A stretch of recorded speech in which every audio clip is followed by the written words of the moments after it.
At 556 pounds, Dana Mercer had reached the point where even standing up could turn into a medical emergency.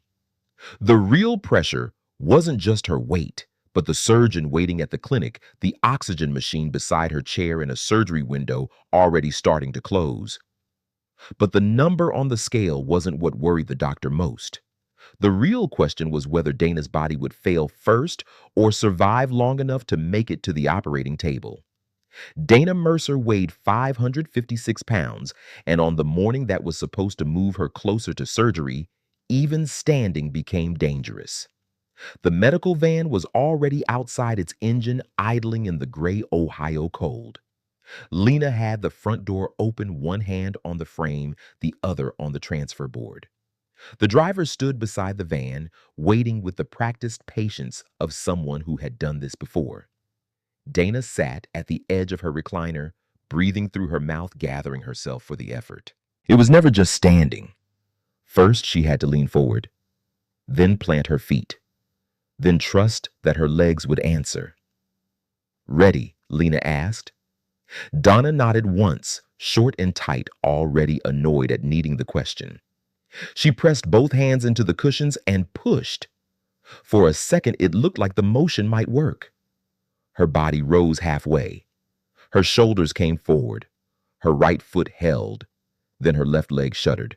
The knee buckled inward. Her balance tilted hard to one side. The transfer board scraped out of place. Lena lunged first. The driver caught Dana under the arm just as her weight began to fall away from her. The whole room changed in an instant. Not from help to inconvenience. From assistance to emergency. Dana sucked in air too quickly, then couldn't seem to finish the breath. Her chest fluttered. Her lips parted.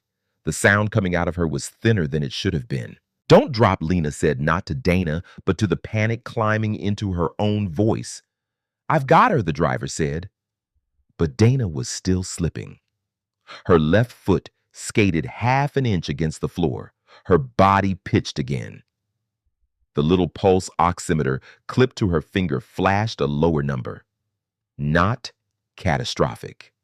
Low enough.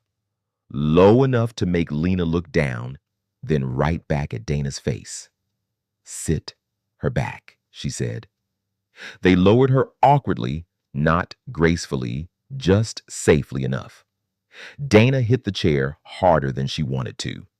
The breath left her in a rough burst. Her eyes closed. No one said anything for a moment. Outside, the van kept idling. Inside, the room felt smaller.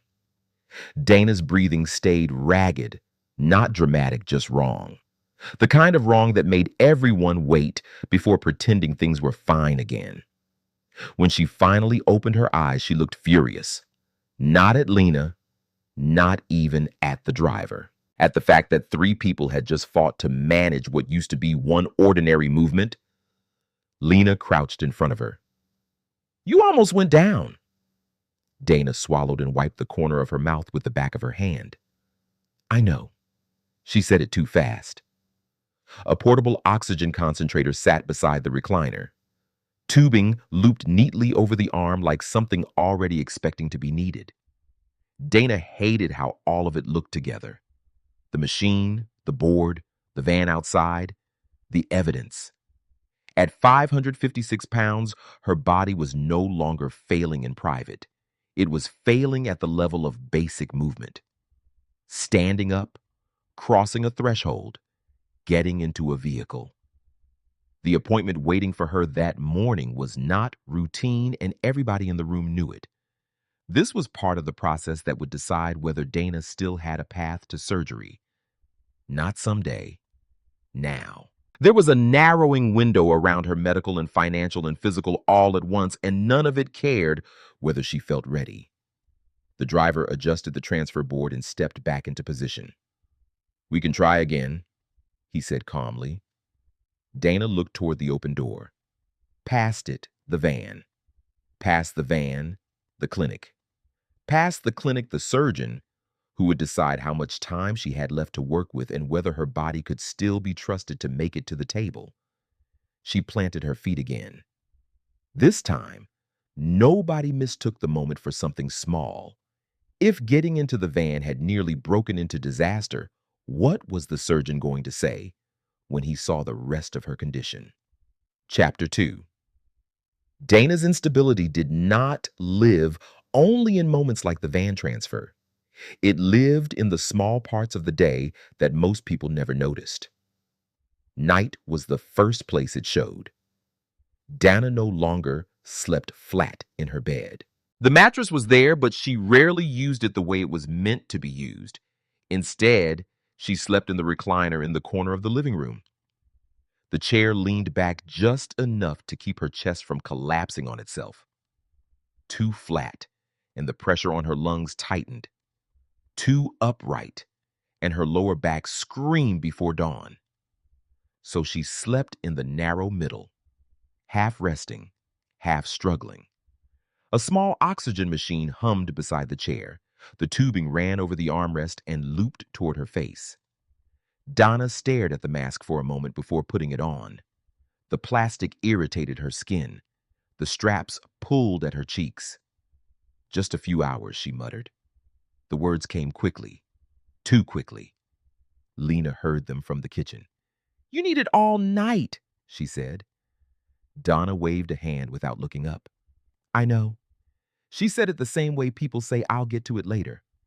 By morning, the mask usually sat coiled on the blanket beside her. The machine still hummed. But Dana often wasn't wearing it. The bathroom was another negotiation. The hallway was narrow. Dana moved sideways through it, one hand on the wall, the other gripping a rail Lena had installed months ago. The distance was less than 15 feet. It still left Dana winded. When she reached the doorway, she paused. Not dramatically, just long enough for the body to catch up. Lena pretended not to watch, but she always did. Later that morning, they drove to the clinic. The waiting room chairs were arranged in neat rows, lightweight and identical. Donna never used them. Instead, she remained in the transport wheelchair, hands resting on the armrests, breathing slowly through her mouth. A nurse called another name. Someone stood. Someone walked. Donna shifted her weight slightly. The chair creaked under the adjustment. Across the room, a television played muted morning news. Donna looked at the screen but didn't follow the story. Her mind stayed fixed on one thought. 70 days. The number had not even been spoken yet by the surgeon, but the evaluation today would decide if that clock even started. Lena leaned closer. "You okay?" Dana nodded. "Yeah." Again, too fast. Later back home, Dana attempted to move from the wheelchair into the recliner again. The transfer board slid across the cushion. Her right arm pushed. Her left leg hesitated. Just a second, but enough to remind everyone in the room how thin the margin had become. Dana forced a smile afterward. "See," she said, still moving. Lena nodded, but her eyes stayed on Dana's breathing. It had taken less than 20 seconds to cross the room, and Dana's chest was still working hard. The oxygen machine waited quietly beside the chair. Dana reached for the tubing. She held the mask in her hand for a long moment, then set it back down. "I'll use it tonight," she said. The promise landed gently in the room. But even Dana sounded unsure when she said it. And somewhere ahead of them, inside a clinic office they had not reached yet, a surgeon was about to decide how much time this body had left to prove it could still survive the attempt to fix it. Chapter 3. The clinic was the first place that stopped treating Dana's condition like a hard life and started treating it like a closing clock. The bariatric office sat inside a medical complex of beige walls and polished floors that always smelled faintly of disinfectant. Lena pushed Dana through the hallway slowly. Every turn felt narrow. Every doorway looked designed for people who did not need extra time to clear a threshold. In the scale room, a nurse asked Dana to hold still. The platform was built for patients other clinics could not safely weigh. Even so, the moment felt exposed. Dana stared at the far wall while the nurse waited for the number to settle. No one in the room reacted dramatically. That almost made it worse. The nurse wrote the number down, then glanced at the chart, then at Dana's breathing. Dr. Feld will go over everything with you, she said. A few minutes later, Dana sat in the consult room with the oxygen tubing resting near her shoulder and Lena beside her, quiet for once. Dr. Aaron Feld entered with a tablet in one hand and Dana's file open on the screen. He was not cold. He was worse for a person like Dana. He was clear. He asked about the transfer that morning. Lena answered first. Dana cut in halfway through to minimize it. It was just a bad shift. Dr. Feld looked at her for one extra second, then nodded once and kept moving. He asked about sleep. Dana said, fine. He asked about breathing flat. She said, not great. He asked about oxygen at night. I use it, Dana said. Again, too quickly. Dr. Feld did not argue with her. He scrolled through the chart instead. Transport instability, breathlessness with minimal exertion, high-risk airway concerns, a body already negotiating with basic movement. When he finally looked up, his tone stayed level. I'm not talking about comfort anymore, he said. I'm talking about whether your body can safely wait.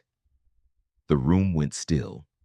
Dana's face tightened, but she did not interrupt. Dr. Feld turned the tablet slightly so she could see the note on the screen. Insurance authorization for surgery would not remain open indefinitely. The current window was narrowing. There were pre-op requirements, safety markers, and thresholds the team could not waive simply because a patient wanted more time. Donna folded her arms. It was a defensive gesture, but a tired one. So what are you saying? Dr. Feld answered without padding. 70 days. He let the number sit. Then the rest followed. 48 pounds, full oxygen compliance, or no surgery. No one moved. Even Lena looked as if she had been expecting bad news and still had not expected that. Dana stared at him, not with disbelief exactly, with the look of someone watching a private fear become official policy. The wait I can do, she said. It came out sharper than she meant. The oxygen is not optional, Dr. Feld said. Not louder, just firmer.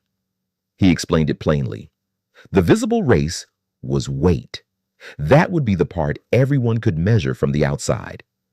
But the hidden fail state was whether Dana could prove she would follow the respiratory support meant to keep her alive through surgery and recovery after it. If she lost the weight but failed compliance, it would still be a no. If she missed the window, the authorization could close and no one in that room could promise another safe one would come behind it. Donna looked down at her hands. For once, shame was not the hardest thing in the room. The harder thing was that time had stopped negotiating with her. When they left the consult room, the hallway seemed longer than before. Lena did not speak. Dana did not either.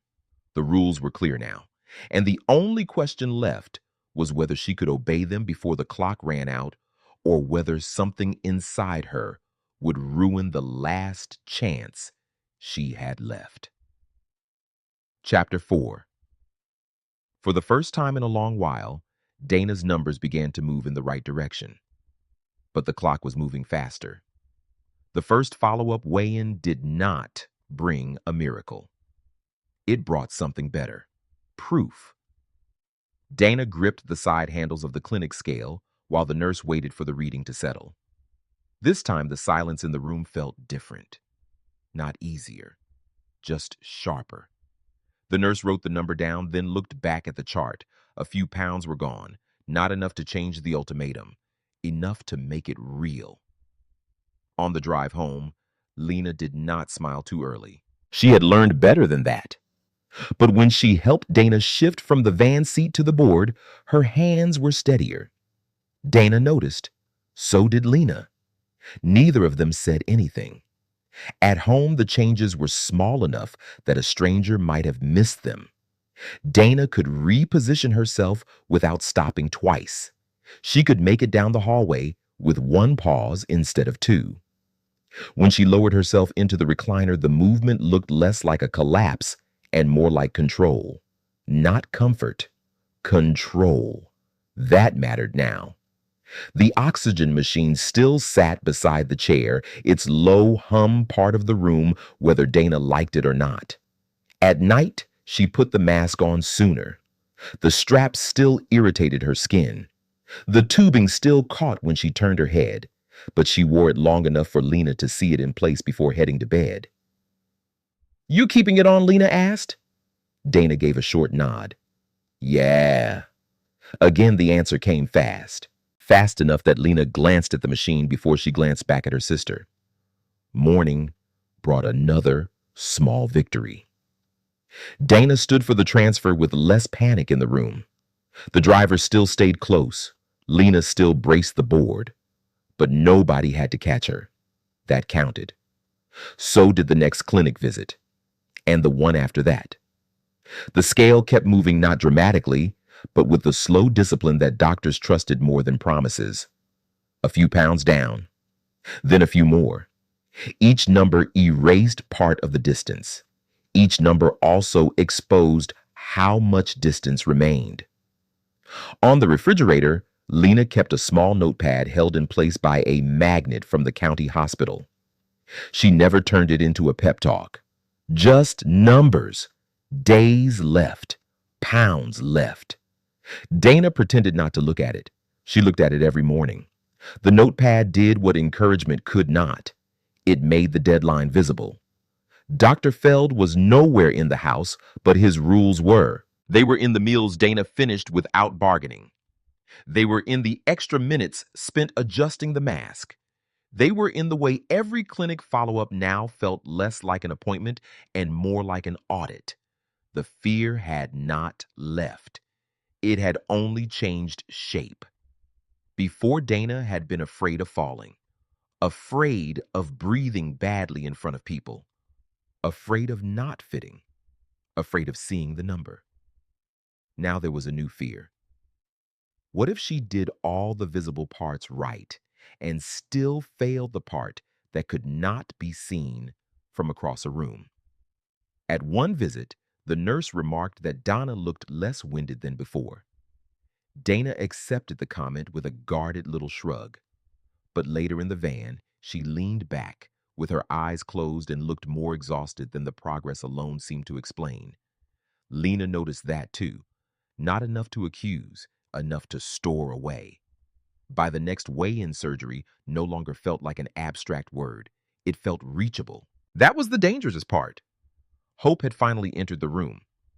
But it had entered wearing a timer, and Dana was still living under a condition she had not fully proved she could keep. If she was finally doing what the surgeon demanded, why did the last part of her clearance still feel uncertain? Chapter 5. By the time Dana reached the review that could clear her for surgery, she had done enough to make everyone believe the story might finally break in her favor. The clinic looked the same as before. Same polished hallway, same beige walls, same scale room waiting behind a closed door, but Dana entered it differently now. Not easily, never easily. Still, she moved with less wasted motion, less panic, less visible struggle. The nurse helped position her on the scale and waited for the number to settle. Donna kept her eyes forward. Lena stood a few feet away, hands clasped tight in front of her, as if stillness itself might keep the result from shifting. The reading came in. Another drop. Not dramatic. Enough. Enough that Lena exhaled through her nose before she realized she was doing it. Enough that Dana let herself feel the smallest, most dangerous thing in the room. Relief. The visible race had been the number, the pounds, the part everyone could point to with a finger and a chart. Dana had fought that part honestly. Every hard transfer, every stripped down meal, every morning she looked at the notepad and counted what was left. Now, for the first time, surgery did not feel theoretical. It felt close enough to touch. In the consult room, Dr. Aaron Feld reviewed the updated chart. He looked at the weight trend first, then at the respiratory notes, then at another screen Lena could not fully see. Dana tried to read his face. There was almost nothing there. That had always been the problem with clarity. It rarely arrived with comfort. "You've made progress," he said. The words landed cleanly. Dana nodded once. It was the right sentence, but it was not yet the sentence she wanted. Dr. Feld tapped the screen again.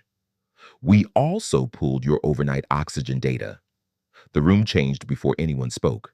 Not loudly, just enough. Dana's shoulders stiffened. Lena turned her head toward her sister, then back toward the doctor. Dr. Feld angled the tablet slightly. The compliance log was simple.